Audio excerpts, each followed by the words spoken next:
It's getting close. I am under 30 days before I hit the trail and about 24 days until I hit the road for my road trip south. And I've been putting out these videos on gear lists and things that I'm doing to prepare for the Appalachian Trail. But a much harder thing to quantify, I'm realizing, is all of the things that don't fit in my pack, and how do I show you those? The things that I've been doing for the last year and a half to get me to a place where I am confident leaving on the Appalachian Trail, that I've put myself in as good of a situation as I can.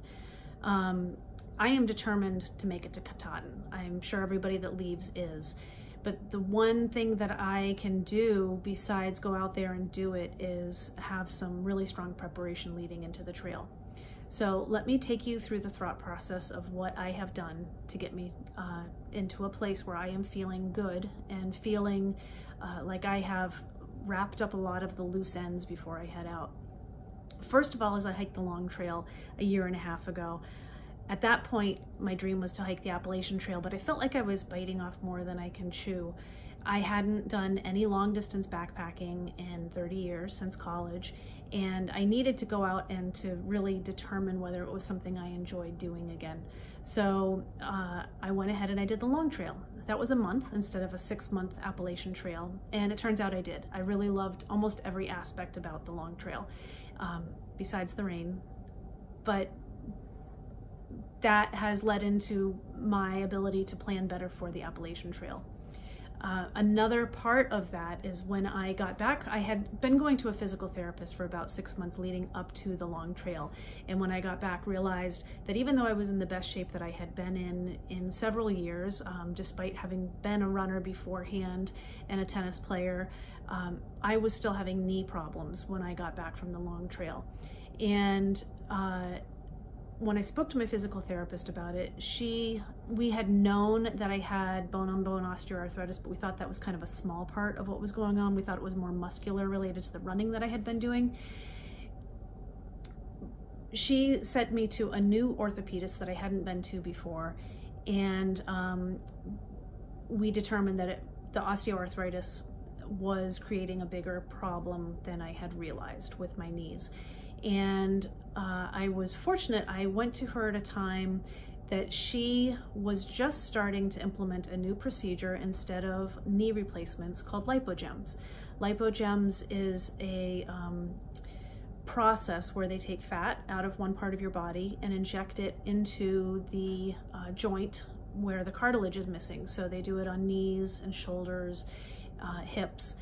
And my orthopedist had just gotten approval from her clinic to start this process, and it's FDA approved, but insurance doesn't cover it.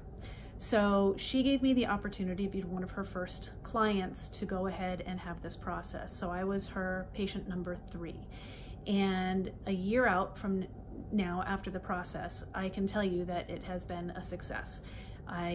The amount of pain that I have in my knee is minimal compared to what I had. I still have some, but the theory at this point is really it is just muscular that's left, and when I'm out doing some real conditioning and strengthening in my legs on the trail, that pain will hopefully go away.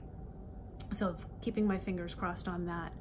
I have continued to do physical therapy since the lipogems procedure on my knee, and really just been working as hard as I can to get my body into as good a physical shape as I can, knowing that I've had this injury, persistent injury, for several years. As part of that, I've also been working with a massage therapist who's really fabulous, and I've been going to a nutritionist.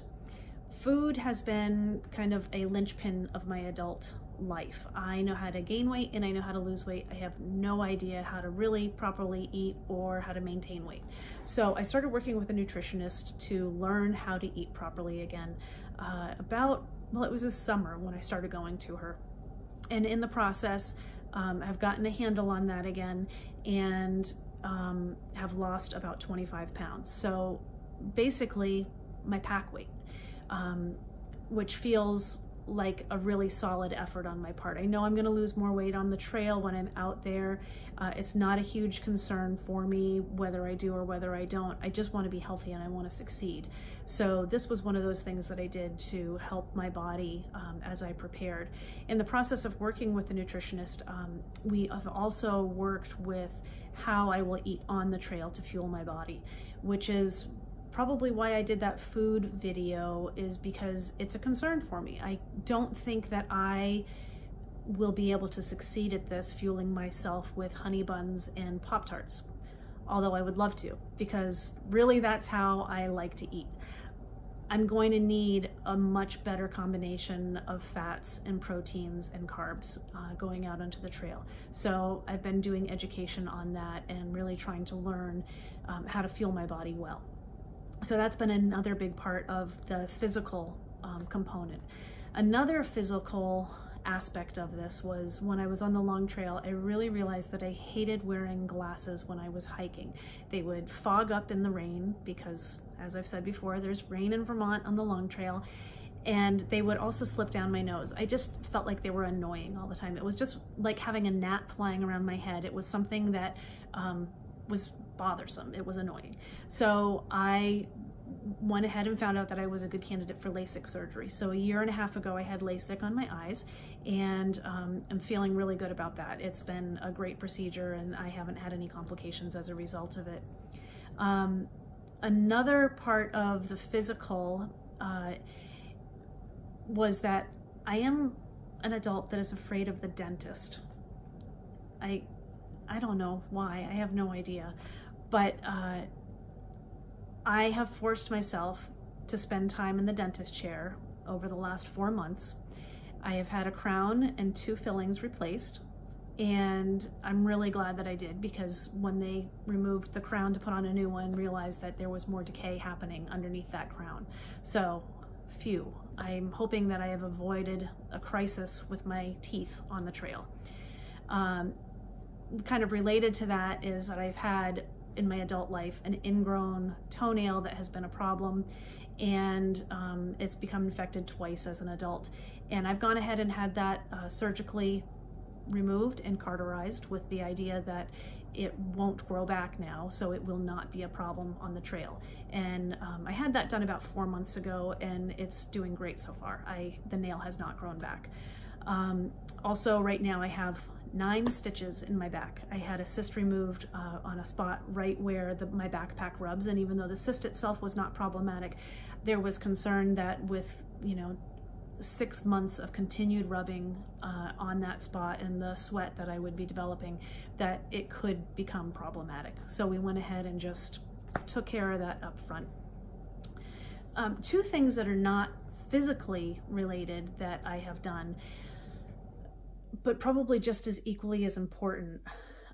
One is that I became a certified wilderness first responder. I realized that when I was out on the trail, I had done reading over the years on what to do in a lightning storm or how to take care of myself, but I hadn't had practical training in many, many years. As a teenager, I was a lifeguard, and when our children were born, we took CPR classes.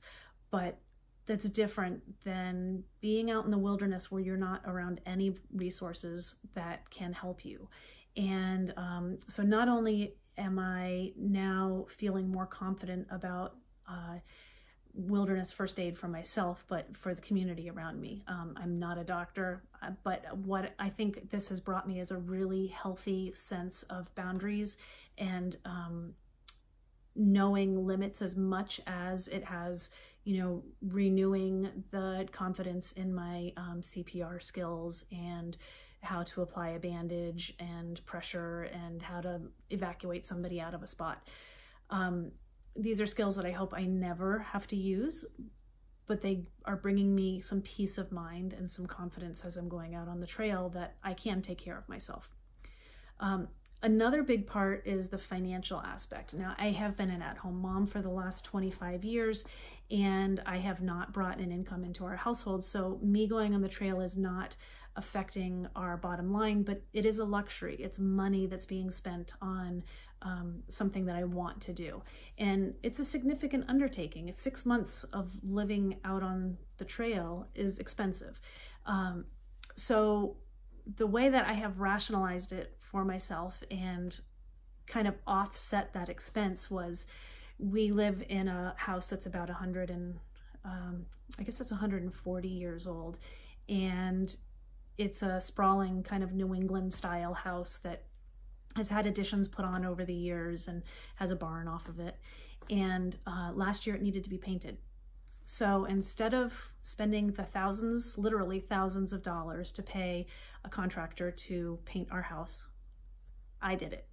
I rented a lift and spent 6 weeks, day in and day out, scraping, washing, caulking, painting the house, and feel really good about where it is at now, and that I can leave and know that, you know, even though our income into the household isn't affected by me going on the trail, the expenses of me being on the trail have been offset by something. So those are kind of the big things that I have taken care of. You know, there are other things, doctor's appointments and stuff that I've had to have now that I would have had sometime in the next 6 months that I've gone ahead and taken care of. But those are the big things that I feel like I have challenged myself with overcoming before I got on the trail and before they became issues, whether they were physical or mental. And I'm just hoping that they really set me up for starting the trail in a good place.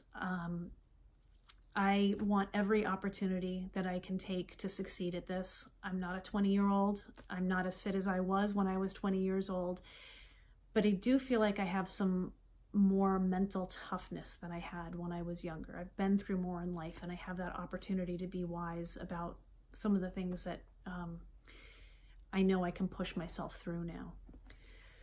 So, as I said, time is coming shorter and shorter. The trail is coming, and I'm really glad to have you guys along with me. The positive support that I've gotten on this YouTube channel has been huge, and I know that I'm going to need that support when I'm out on the trail. So thank you, and I look forward to getting the show on the road. Take care.